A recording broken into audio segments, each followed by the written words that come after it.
Hi hello నమస్తే welcome to Telugu 360 నేను మీ అనిల్. కల్వకుంట్ల చంద్రశేఖర్ గారు తెలంగాణ తొలిత సీఎం, అదేవిధంగా ఇప్పుడు మాజీ సీఎంగా అయితే ఉన్నారు. తన గొంతుక వినిపించాలి, అదేవిధంగా ప్రతిపక్ష నాయకుడిగా కేసీఆర్ అసెంబ్లీకి వెళ్ళాలి.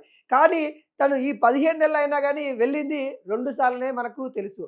ఈ 2 సార్లు వెళ్ళి దాదాపుగా ఆ 15 నెలలకు గాను తను తీసుకున్న జీతం 57 లక్షల రూపాయలు కూడా మనకు తెలుసు. ఇలా జీతం తీసుకొని ప్రజల పక్షాన పనిచేయాల్సిన వ్యక్తి ఫామ్ హౌస్‌కి పరిమితమైతా ఉన్నారు.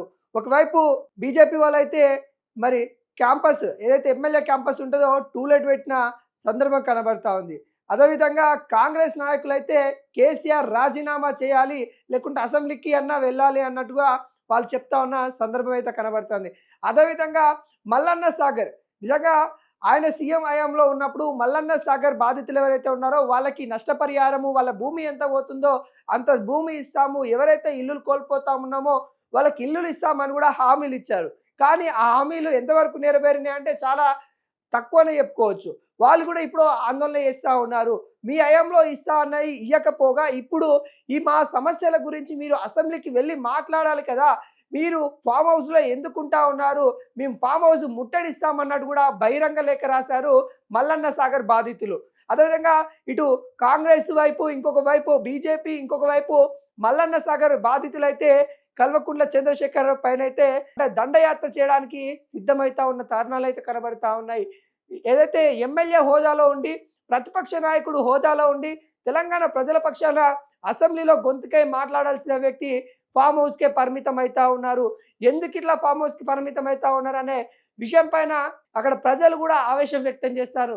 గతంలో తను సీఎంగా ఉన్నప్పుడు కొన్ని పనులైతే తను అక్కడికి వెళ్ళకున్నా కానీ అక్కడ పనులైతే జరిగాయి. ఏదైతే ఇది డబుల్ బెడ్రూమ్లు కావచ్చు, దళిత బంధు కావచ్చు, కొన్ని అయితే ముఖ్యంగా మొదలుపెట్ట సిచ్యువేషన్ చూసాము. కానీ ఇప్పుడు ఆయన సీఎం పదవి కోల్పోయాడు. గతంలో తన సీఎం కాబట్టి రాష్ట్రం మొత్తం చూసుకోవాలి. అలాంటి తరుణంలో ఆయన కాన్స్టిట్యున్సీ ఏదైతే ఉంటుందో అలా చూసుకోలేకపోయాడు.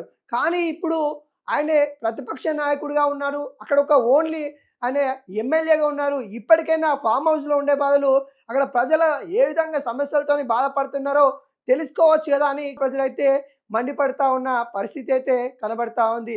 మరి కేసీఆర్ ఇప్పటికైనా అటు వాళ్ళ ఓటర్లు ఎవరైతే ఓటేసిన వాళ్ళు ఎవరైతే ఉన్నారో వాళ్ళు ప్రశ్నిస్తూ ఉన్నారు, నీకు ఓటేసింది ఫామ్ హౌస్లో ఉండడానికి కాదు, మా సమస్యల మీద అసెంబ్లీ వేదికగా మాట్లాడడానికి మాత్రమే మేము ఓటేసామన్నట్టు కూడా చెప్తా ఉన్న పరిస్థితి అయితే కనబడతా ఉంది.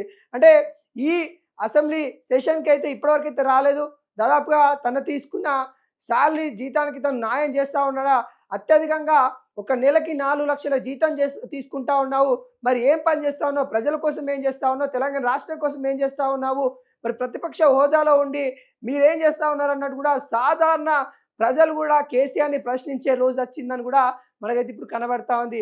అదేవిధంగా బీజేపీ కాంగ్రెస్ నాయకులు కూడా మరి కేసీఆర్ రాజీనామా చేయాలన్నట్టు కూడా ఆడ ధర్నాలు చేస్తూ ఉన్న పరిస్థితి కనబడతా ఉంది. మరి దీనిపైన కేసీఆర్ ఎటువంటి రియాక్ట్ ఇస్తారో చూడబోవాలి.